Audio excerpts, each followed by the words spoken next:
So not HR, not people and culture, but like a head of employee experience, an employee experience specialist, an employee experience coordinator, and that their sole job is to focus on the employee having a good time at work. 1, 2, 3, 4. Welcome to the Redefining Sales podcast, where we reimagine and redefine sales in a digital world.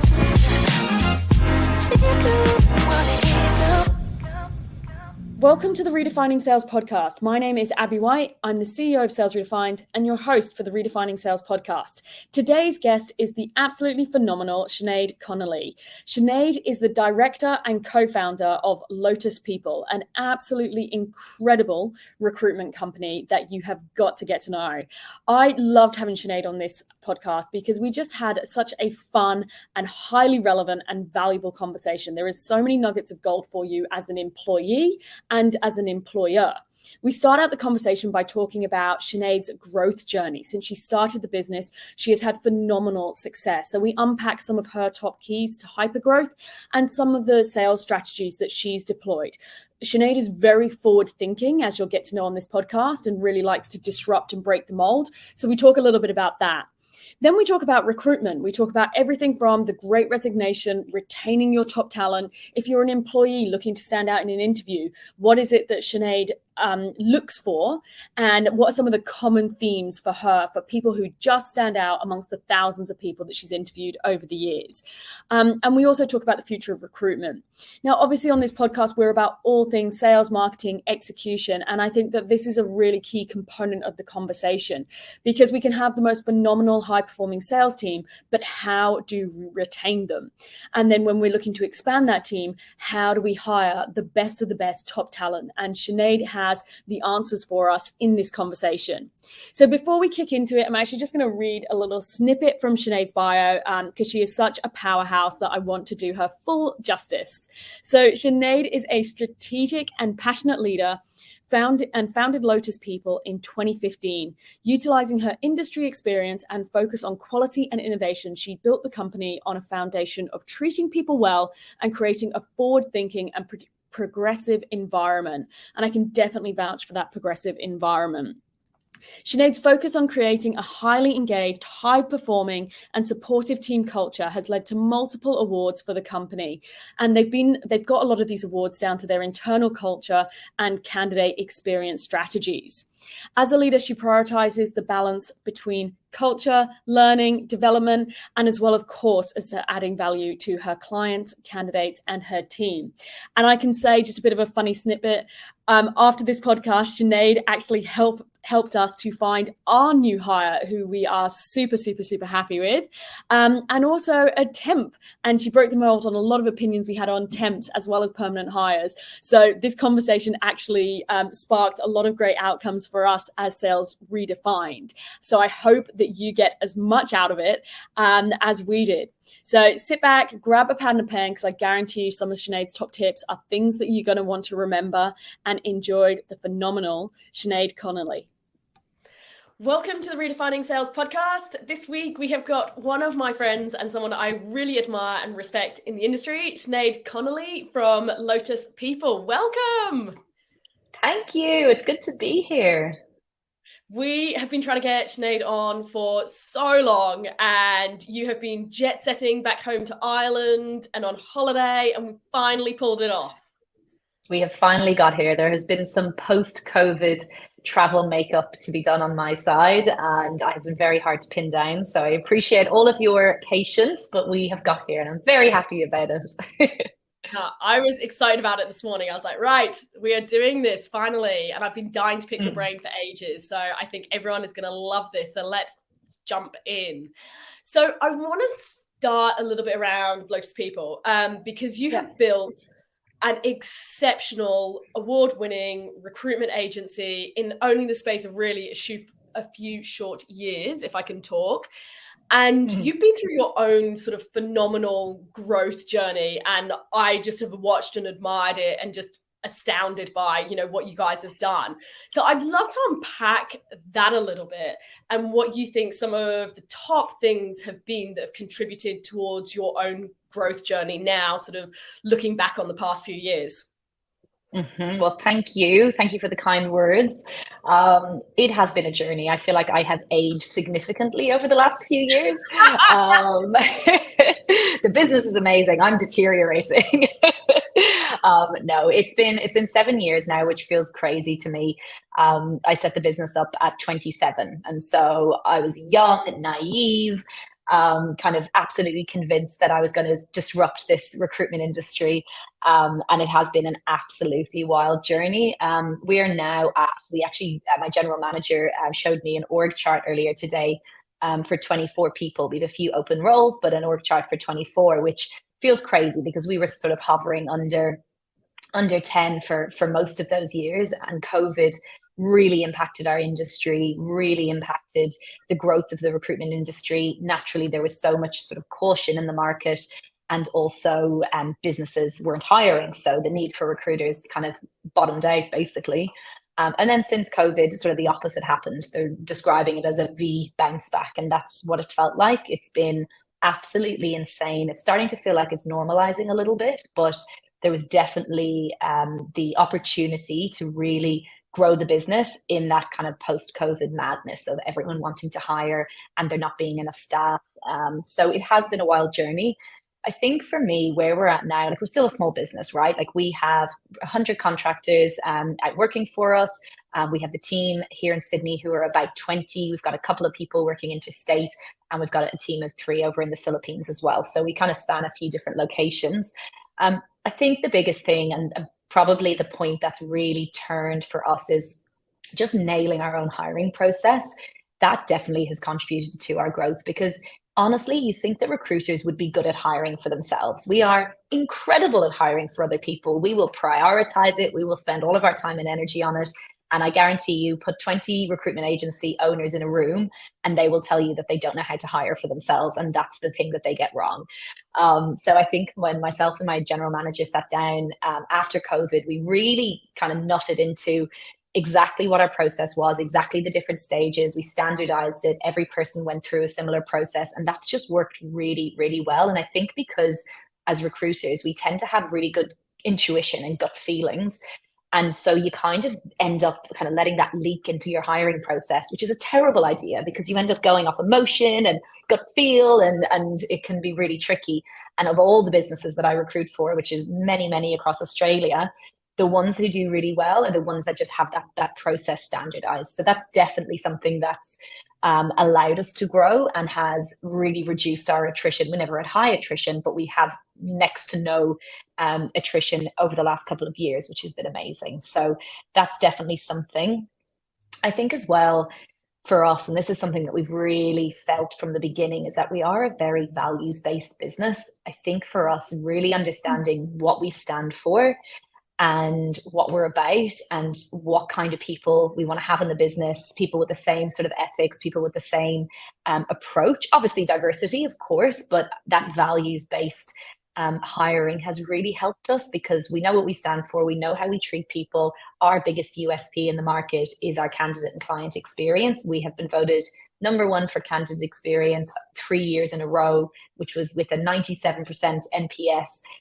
Based on entirely surveys filled out by our candidates and clients. And that's literally everyone, not even if we don't place them, everyone who interacts with them fills those out. So it's an important thing for us to really nail sort of what we're about. And that has helped us as well in that growth, because you never waver, no matter what the market's doing. It's been mad.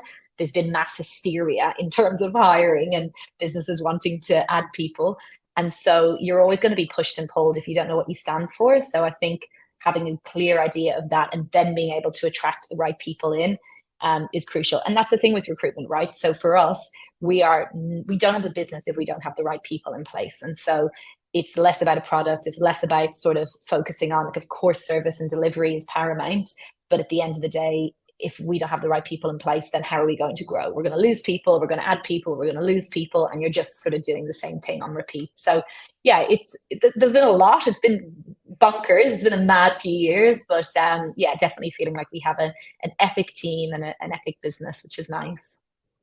It's so funny you say that. My mentor is always drilling at me, right, how important those first few hires are. And, you know, we're at 6 now, we were at 8, we sort of floated around a few ones, and it's been really interesting when we did an exercise looking across everyone we've hired and either who's worked or hasn't. And we looked across, like you said, the values, we looked across some of the skill sets, we looked across all different things, and particularly into the values. It was so interesting. It's not something that we could even put down to a degree or experience. It was more that value alignment. And it was so interesting to look at actually the common themes for success for people who have done well in the business. And even though afterwards you go, that's so obvious, at the time, before I actually did that exercise where I literally wrote every person's name down, wrote all the values down, wrote everything into a grid, it doesn't actually stick out until afterwards. I know that sounds silly. Not at all, not silly in the slightest, because it doesn't feel like something, like it's important, but it doesn't feel like something that should be the key indicator as to whether people are successful in your business or not. Like it feels like there should be more of a science to it, whereas that almost feels like it's something that's more on the softer, fluffier side. But you're right, and that makes total sense. And it's so good that you're doing that at that point of hiring when you're sort of under 10, because when you get that right and you have that sort of embedded, then from there adding and growing people will be a lot easier and it'll be a lot clearer. And I think that's really where we started. Like with that exercise, we sort of reverse engineered it from there, but we said, what are our values? What are the types of questions that we can ask that will kind of pertain to our values? And then from there, based on people's responses and their answers, essentially we're then kind of moving them through the process or to the next stage based on that alignment. So I think you can get scientific with it once you do define what they actually are. So yeah, it makes total sense that that was the common denominator for you. So outside of obviously the right people on the bus, and making sure you got your values pinned down, and therefore you guys are almost, you got the A team in place ready for growth. Are there any other sales strategies that you feel looking back now, you go, gosh, that one just actually really put us into sort of hyper growth mode, or that one was really, really key for us? Are there any sales strategies that you think have been an important part of your journey, more so than others? I think so. And it's funny because I would say the best sales strategy for us would be that has happened would be our response to COVID. And if you think about the economic sort of impact of that time, you would not have wanted to run a recruitment agency during COVID. You would not have been wanting to lead a team through the madness and navigating through the madness that was the market at that time. Unemployment was so high. Candidates were calling us every day, literally with tears and with stories and sharing kind of their own personal sort of situations. And so it was really, really tricky and a really traumatic time. And we did lose quite a few people who actually decided to go internal and work in talent acquisition roles in-house within companies, because they just felt this is a really tough time. And of course, within that, the sales piece had to be a real focus because there was no jobs and there was not much in the market. So with that in mind, I think that sort of environment really for us was the thing that has got us through the last few years. And how we responded was literally, we kept asking each other the question, where can we add value, and how can we show up for our networks? And so what we ended up doing was we did a load of free webinars. We created this, we are not event organizers. We created a whole 1-day summit, which was literally a day of panels, a day of talks, all around what people wanted to hear at the time, the future of work, candidates looking for work. We engaged lots of different sponsors. We partnered with a charity. And that was something that the whole team sort of went out and promoted within the market. So it was sort of, our approach has always been sort of your more marketing, and I know you're obviously this marketing guru in terms of your interest in that space, but it was sales and marketing combined, and we really leveraged our desire to want to kind of show up in a time where recruitment agencies were being called on to say, what is the market like? You have the bird's eye view. What are other businesses doing? What's going on? And we really did show up in that way. So I think as soon as the market bounced back, there was a really strong brand recognition for us. And I think to this day, that sort of marketing approach to sales has really worked for us, because we want to add value. We have these insights. We are a conduit between sort of many, many businesses and the market. And so there's a lot of information that we can share. So we're constantly, with a marketing lens, I have an amazing digital marketing manager. And with a marketing lens, we're always thinking, what sort of reports can we create? What sort of presentations can we do for senior leaders? Like all of that stuff. So yeah, I think that I never would have put my hand up to put us through that experience. But as a result of it, how we showed up in the market and how we reacted and responded to that has absolutely seen us win a huge amount of business over the last 18 months in the bounce back. That's awesome. That is so cool. And I love that. I love two things about that. Firstly, I think that could be interesting for anyone listening because there's so much hype in the market at the moment of, are we going to go into recession? Are we not? Is it going to be tough times? Interest rates changing, la, la, la. You know, at the time of recording, it feels like there is sort of some uncertainty there. So that point you're making of how do you show up during the tough times and people remembering that and reaping the rewards of that. And secondly, I love that Julie Masters says it best when she talks about how do you out contribute in your industry and, you know, turn up and add value. And I think that I remember that so well, actually, you doing it. I attended a couple of your webinars. You know, you did a fantastic job of genuinely looking at, okay, cool, how do we flip this on its head for a minute and think about how we contribute and add value? Thank you. And look, it's a long game. Like, we weren't earning a lot of revenue in that time. JobKeeper was a godsend. The team were on reduced hours. Like, it really was a sticky time. But what we did was just focus our energy on creating and adding value, as I said, for the long term. And I think that approach, I've always been about that approach: foster and nurture long-term relationships, kind of do things in a sustainable way rather than your quick short wins, which could potentially happen in sales. It isn't about just getting that quick win in the door. It is about kind of building a business and a reputation that lasts for a long time. I love that. Good on you. So on that note, and then we can move past the C-bomb. I've got one more question of C-bomb COVID. It's hard to avoid it, isn't it? Like, it is such a, we don't want to talk about it forever, but it is such a massive thing. I feel like it would be remiss to sort of skip over it when we're having these types of conversations. I know, it's so hard because I'm like, sick of hearing about it. But then it does, like, from a sales perspective and what we're talking to and like what you're talking to, it has an impact.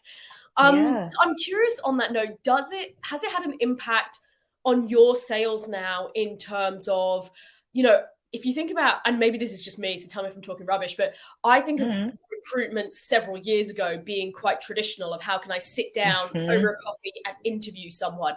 How have you changed post-COVID now, where it is more digital, it is more remote? How's your sales strategy evolved now that we're sort of 2022 heading towards 2023? It's a really, really good observation, and you're bang on. Like, as an industry, it is more traditional. Like, it is literally, I don't know, we're not quite there now, but I don't know how many years ago it was that we were door knocking as an industry. And I do think in terms of, like, now success looks like getting in front of people and building rapport with people and making cold calls. And that is still very much a factor or a facet of how you win business within recruitment. In saying that, I have always been a massive fan of disrupting the industry and being on the forefront of innovation and doing things differently. And I do think that there has been a digital spin. There is a business in the UK, which is specifically a recruitment marketing business called Hoxo.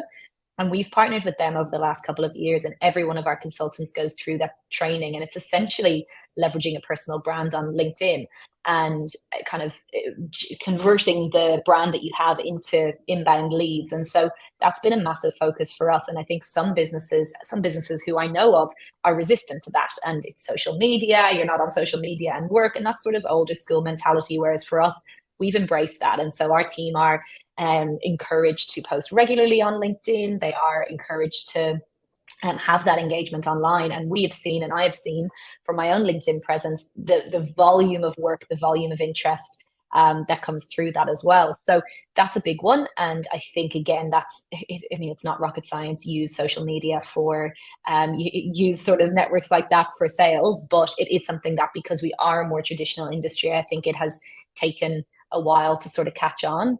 I also think where my head is, and you would know way more about this than me, but where my head is at the moment is that I know people who run amazing e-commerce businesses and within the retail space, and the way that they do marketing and sales is obviously around automation and trigger-based marketing. And if you send an email and someone opens X, then you go and do Y. And that isn't something that our industry is across at all. So we've actually just launched a tool, an automation tool called Roy AI, which sits onto our CRM. And we're going through the implementation of that at the moment. It's kind of mind-bending in how much detail you can get into with it. But even looking at that and kind of tying our EDMs into that automation-based trigger marketing, like in my mind, I'm very future-focused in how I work. So I'm having these like sort of epiphanies of how the business is going to run in 2 years' time. But I also have to take it baby steps at a time because we're not there yet. You have to build it first. But I really see that being the future of recruitment. Like I really think that it's the adoption of that kind of sort of marketing automation, that sort of sales within our industry, I would say is under 5%. There is not many businesses doing it. And I can see why. It's hugely time consuming. And particularly at the leadership level, people would still rely on their networks and who they know and doing it the old way. And there are some amazing businesses doing incredible stuff within our industry. But yeah, that's definitely something that I see as sort of an area that's going to be a big shift. And that's where a lot of our energy and investments going at the moment, to really digitize that sales piece so that our consultants have a much more targeted approach rather than just sort of going at anyone and following leads the old school way. Yeah. And it is definitely a massive shift. You know, we've done so much research into the future of sales across all different industries. And, you know, that digital path is not slowing down. And yep, there's still merit in what's worked traditionally in terms of the relationships and the network. And that sort of stands true. But absolutely, I agree. Adding on, you know, the digital sales side, the digital marketing side is, you know, now kind of, it's almost becoming compulsory, really. I look at it as Netflix and blockbusters. You know, no one wants to get left behind on that journey and not see it coming. Exactly. And I think some industries will embrace it more than others. And I think our industry probably would be one of the slower ones to adopt those sorts of kind of strategies. But I'm determined. I'm like, let's figure it out. It is the future. Let's make it work. I love that. So I want to change tact a little bit around, got to ask about Great Resignation. At the moment, you know, in the media, it just feels like there's been hype for months and months and months and months around the Great Resignation. The only questions I seem to get asked right now from a lot of people is, hey, do you know a good X? The level of movement that I just hear about of so-and-so resigned, so-and-so changed. You open your LinkedIn, it's like new job, new job, new job, new job. What is I'm curious to get what's your take, but also what's your lens? What are you seeing right now? You talked about obviously post-COVID, you know, some of the changes. Yeah. What are you seeing where we are at right now, sort of heading towards the end of 2022? Yeah, it's a really good question. And I can definitely speak to the Great Resignation. But in terms of where we're at now, look, the post-COVID recovery, as I said, that was a V. It was crazy. It was like this. Everything went on hold. Most people, there was so little movement during COVID due to naturally uncertainty, businesses not hiring, all the rest of it. And when we sort of tipped into that, I guess it was after, where are we now? It's probably closer to the beginning, maybe the end of last year, after the lockdowns ended. That's when things started to move. And so there's an argument to say, rather than it being the Great Resignation, it was almost just a backlog where people would normally have been moving. There was just this backlog that nothing had happened. And now it is slightly crazy because nothing had happened in that entire time. So it's hard to say. I think the Great Resignation itself, that happened in the States and there were certain industries that it affected. I haven't seen it as much over here, but what we have seen is an absolute talent shortage. So that's what we're navigating at the moment. So that hysteria within the job market, I would say probably in the last quarter, so in the last 3 months, it has settled. It's started to normalize. And I think that's probably a combination of interest rates rising.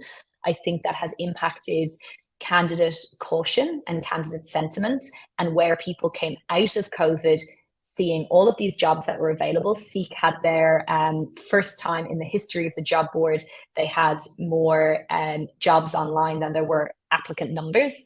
So it's actually surpassing, which is just insane. And their unique visits to site.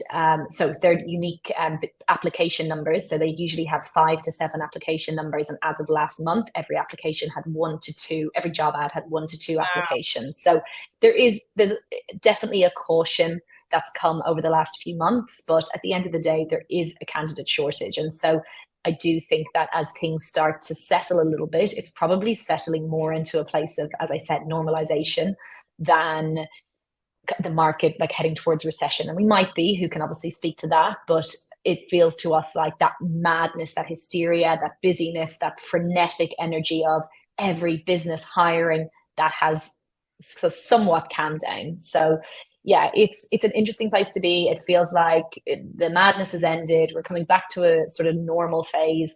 But at the end of the day, there's still a massive talent shortage in Australia. So that's sort of the biggest thing that I think we'll see us as agencies, but also as businesses, I guess, somewhat challenged in finding people, because there just isn't enough people for the jobs that are available. So if you unpack that then and go, okay, massive talent shortage, how do we get our hands on talent? I see that, and correct me if you sort of see it differently, I see that as two things. One, how do we attract top talent? And if there's only, 1 to 2 applicants, like how do we make our sort of role and our business and our company and come join us super attractive? And how do we attract that top talent as sort of first part? And the second part being, if you've got awesome top talent in your business who's performing, you just don't want to lose them for love nor money, because replacing them is going to be really, really, really hard. So I kind of see that as the talent shortage you speak to, therefore create two challenges. So can we kind of unpack those two separately? If you see any additional challenges, add those into the mix too. Yeah, for sure. And it's a question that we consult on daily. It's a challenge that pretty much everyone who is hiring is dealing with at the moment, ourselves included. I think post-COVID, what we've seen is this massive sort of, from individuals and candidates and employees' perspectives, a draw towards organizations who are values-based and who have a really clear ability to articulate their employee value proposition, their employee well-being focus, the employee benefits. And I think that really ties into what happened with COVID. Was this massive human experience. It impacted all of us. It was obviously a health concern. We all obviously had to stay in and sort of work from home if we're office workers. And so I think what's sort of resulted in that is that people have had this sort of come to Jesus moment of, what is work? What is the meaning of this? What is my purpose? Why am I working in this place? And I think a lot of businesses really had the opportunity to step up and say, we're here for you. We support you. There were so many incredible employee-focused initiatives that happened during COVID, and most leaders cared deeply about making sure that their employees and the well-being of their employees were okay. What also came with that is businesses that didn't, businesses that sort of, and I heard all these stories, businesses that forced people in when they should have been at home, businesses who basically just didn't really have those sort of human-centric policies. So I think what really, really was important to people, and still is, and it's a real shift in terms of recruitment, people care about how their organizations treat them. And it sounds obvious, but it just wasn't people cared more about snacks and pool tables and fun things and Friday drinks. Like, that isn't what people care about these days. And I think tying in with that, everything I just touched on, is the need for people to know that they have flexibility. So we were working with a business that was asking people to come in 5 days a week. And people were just like, no, I don't want that. We've proven that we can be away. We've proven that we can work from home. We've proven that we can do the hybrid and that it works and that we have the technology to support it. So I think with that, that's another huge consideration. And we know ourselves that the more flexibility there is within a role in going out to market, it's easier for us to attract people into that business. So they're the two main focuses: being able to articulate your employer branding, your employee value proposition, and being able to offer flexibility that is sort of human focused rather than just what suits the business best. Does that answer your question about before I launch into my soliloquy on retaining talent? It does. Before you go there, so I'm like taking notes. So I'm like, I've got to ask about that. What does that look like? Give me an example of what that looks like before we go to retain talent. And what I mean by that is, 5 years ago, everyone did think it was the Google free snacks. I laughed when you said free snacks and pool table. That was like and like cool. We love food. Yeah. Oh, to be honest, I'm okay with food. I'll go with that. And free coffee. I was at IBM when they took away the free hot water for like your tea, and they charged from vending machines for free hot water. The uproar over free hot water. I'm not surprised. I, for this purpose of podcast purposes, I don't know whether they reinstated that. I do not know. Anyway, so what does that look like in terms of saying flexibility? You said employee focused, you said well-being, you said human centric. What is that flexibility? Is that flexible hours? Is that flexible working location? Is that flexible, I've got to go pick my kid up from school and I'm going to be off for a bit and then back on for a bit? Is it, I want to go work from Bali under the sun, which I heard someone telling me they were doing the other day? Is it what you did because you went back to Ireland? Like, what do you mean by that flexibility piece? It's a really, really good question because it's so open to interpretation and it varies entirely industry by industry and from individual to individual. I think the most common and the most normal and the bare minimum at this point is having a hybrid workforce. So it's very normal and very common for businesses to say, hey, we need you in 3 days a week and you can work from home 2 days a week. And that's just accepted. That's fine. That's the new standard, I would say. 4 days a week in the office and 1 day from home is probably cutting it slightly fine. I think people are used to doing more at home and spending more time at home. But 3-2 is the absolute bog standard. That's just sort of what people are doing. Some are doing 2 and 3, some are doing 1 in the office and 4 at home. But if I were to consult with a business, I would say absolutely. The norm would be a couple of days from home and 3 days in the office. With regards to what you've mentioned around the sort of global policies, the work from anywhere, to be honest, where we've seen that a lot is within the tech space, the startup scale-up space. You mentioned Google, or laughing about Google. Those sort of sectors, because they're knowledge-based businesses and the success of their product, their app, their whatever it is they have, the success of their software is purely dependent on the engineers and the people who work within their business. They don't have a business unless they have the people within the business, knowledge-based workers. And so because of that sector, and of course, because of the money that they make, that sector has always been so focused on their employee experience. That sector is probably the only sector that we know of, and we recruit across all different sectors, the only industry that really has employee experience teams. So not HR, not people in culture, but like a head of employee experience, an employee experience specialist, an employee experience coordinator. Wow. And that their sole job is to focus on the employee having a good time at work. So that's quite unique to that sector. And I think what we find is those startups, scale-ups, tech, fintech, those more sexy businesses, in inverted commas, those businesses tend to be the ones that say you can go and work somewhere remotely anywhere in the world for 6 weeks, or if you want to go home to the UK, take 3 weeks holiday and work remotely 3 weeks. I don't think that's feasible or achievable for a lot of businesses. There are businesses that need you to be in office hours. There are teams and role types that require you to be. So that isn't the expected or the bare minimum.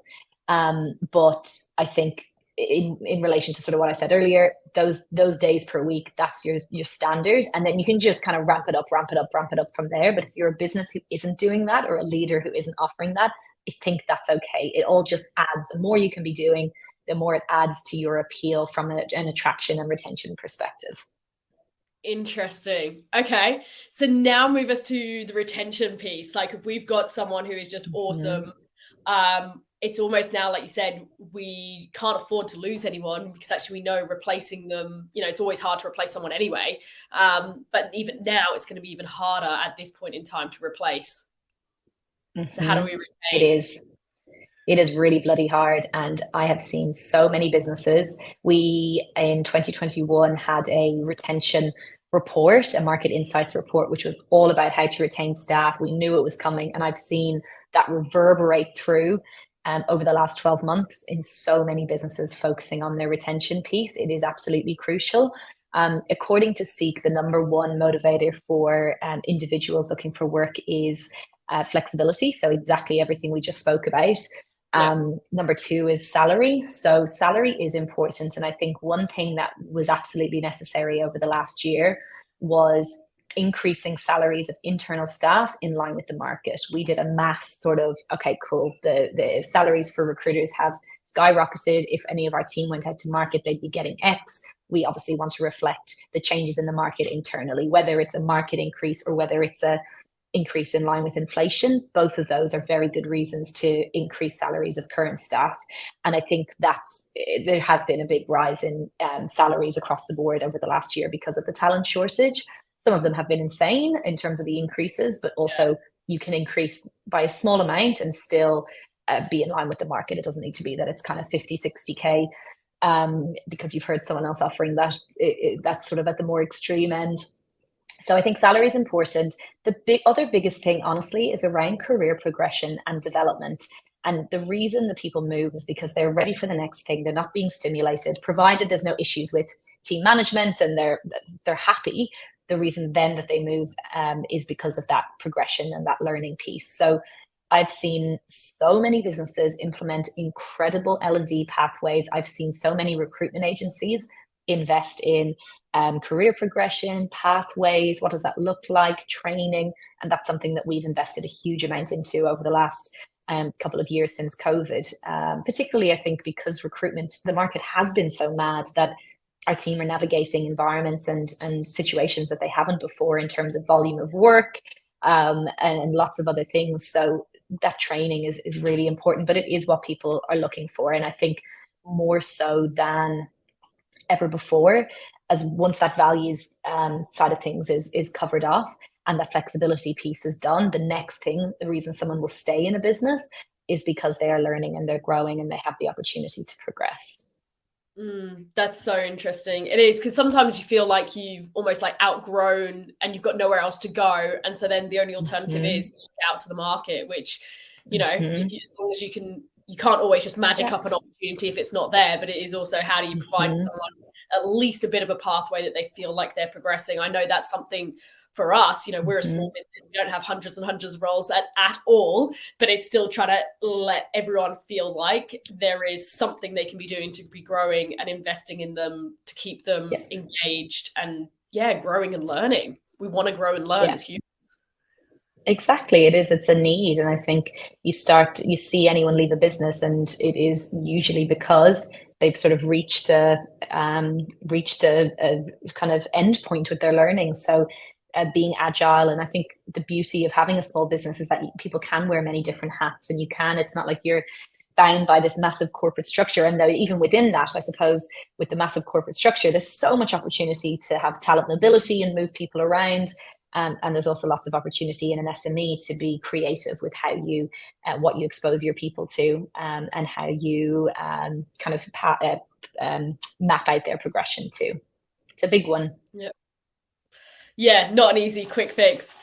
I want to take you to, you've obviously interviewed, as we sort of covered at the start, you know, hundreds, probably thousands of people.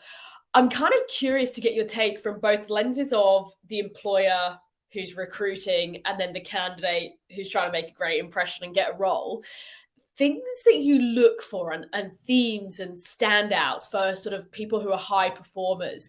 And what I mean by that is like you have obviously recruited in multiple industries, multiple roles and so on. So they're each going to need a different skill set and a different person is the ideal candidate for the role and so on. But is there common themes for you amongst the interviews to go, gosh, like certain things that just stand out for you as a high performer and really speak to you and things that you look for?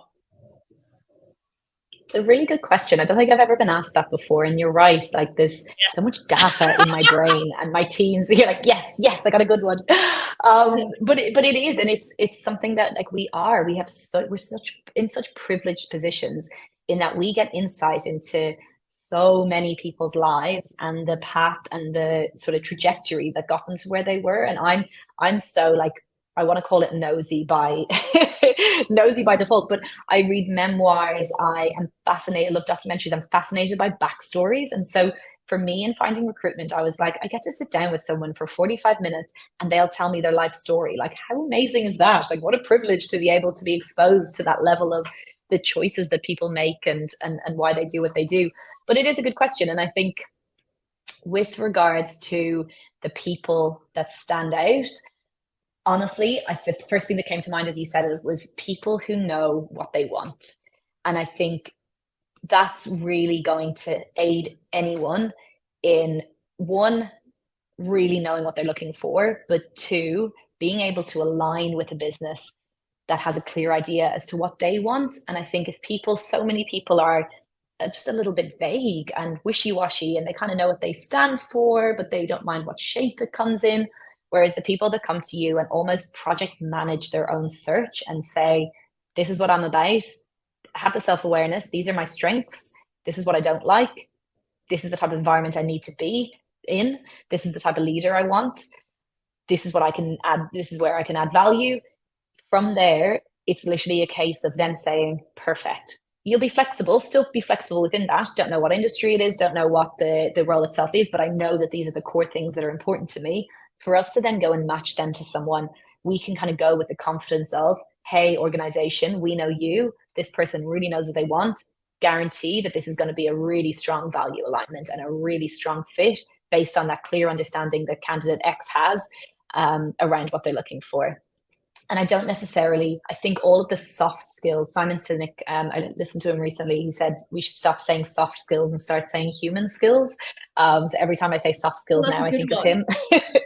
I like that. Human skills. It is good, isn't it? I just need to train my brain to remember it.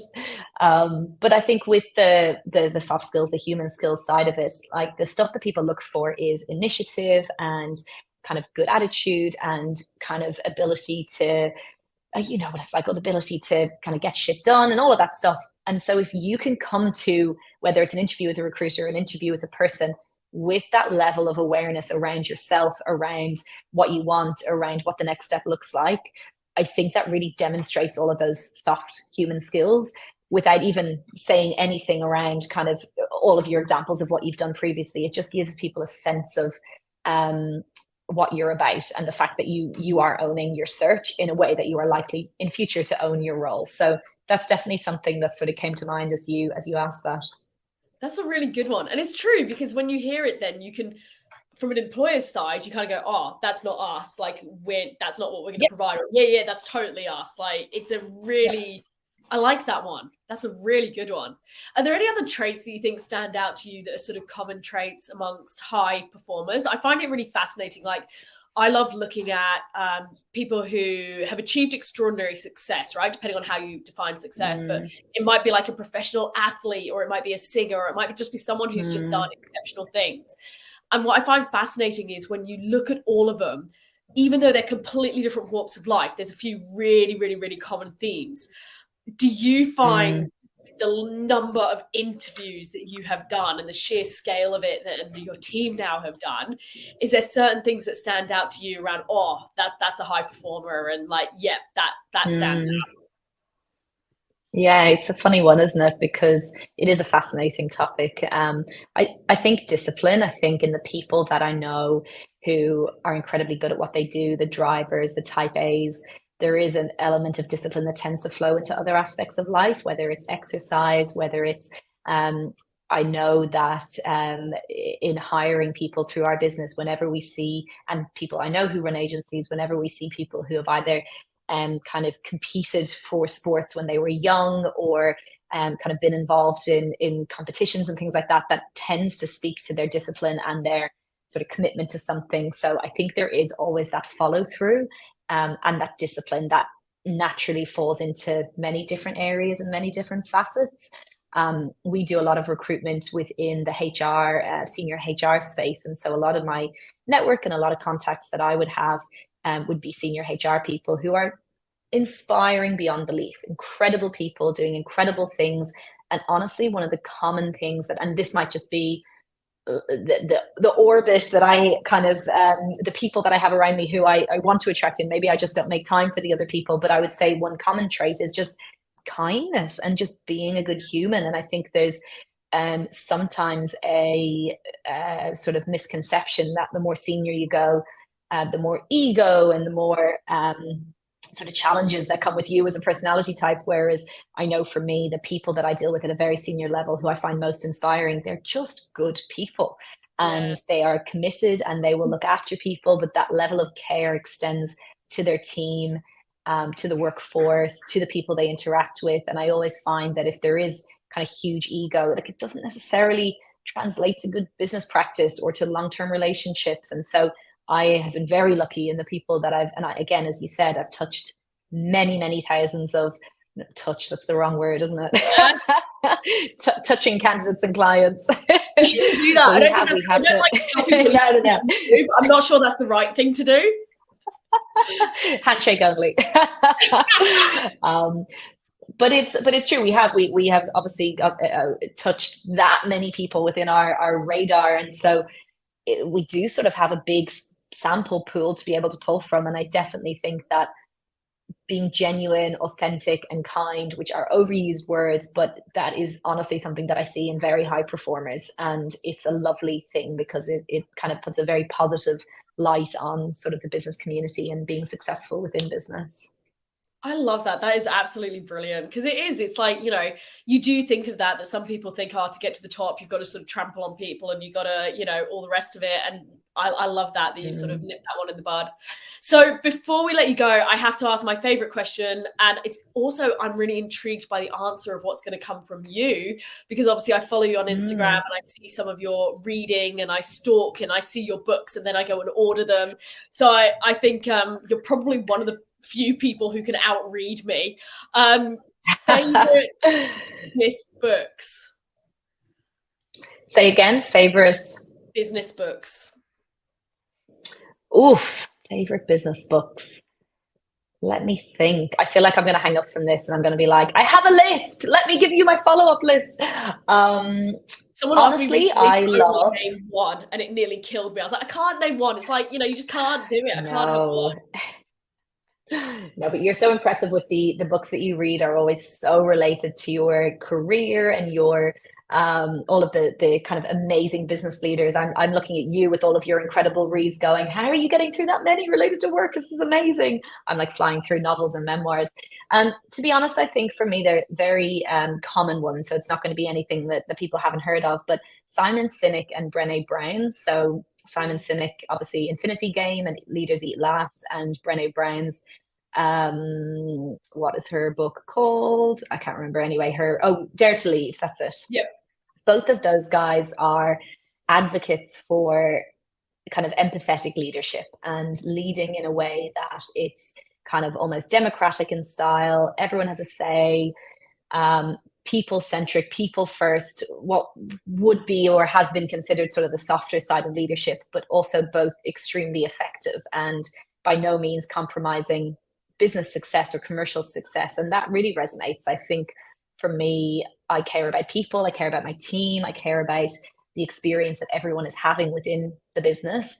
And so reading sort of stories and insights from people like that who are clearly evidenced in success in what they've done, I find it really inspiring, because it's like, yeah, it doesn't need to be one way, and that I don't fit that mold. I don't fit that sort of, this is the dictatorship and this is how it runs. So to read things that really sort of land and resonate from a very different perspective, and it's more and more common, and it's more and more progressive these days to think lead in that way. But that wasn't the case 10 years ago when seven years ago when I set up the agency, and 10 years ago before that when I started working in recruitment. So that's definitely, there are a couple of books that I would often go back to.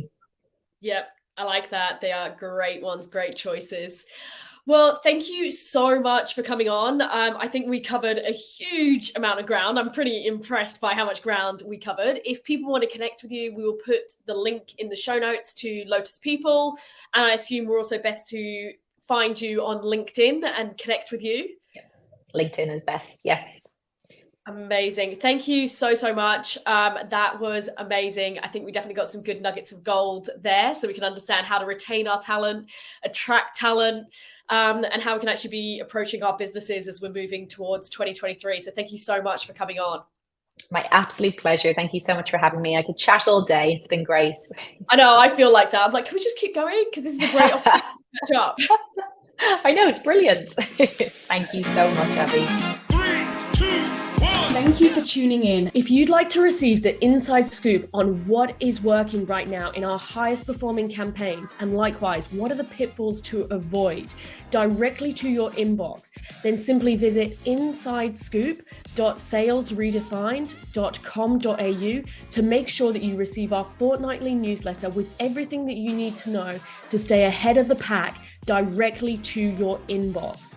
And finally, before you leave us, don't forget to subscribe to Redefining Sales podcast so that you never miss an episode. And if you enjoyed it, we would really, really appreciate it if you could leave us a comment or perhaps share it with a friend or colleague who you know would enjoy it. We'll see you next time.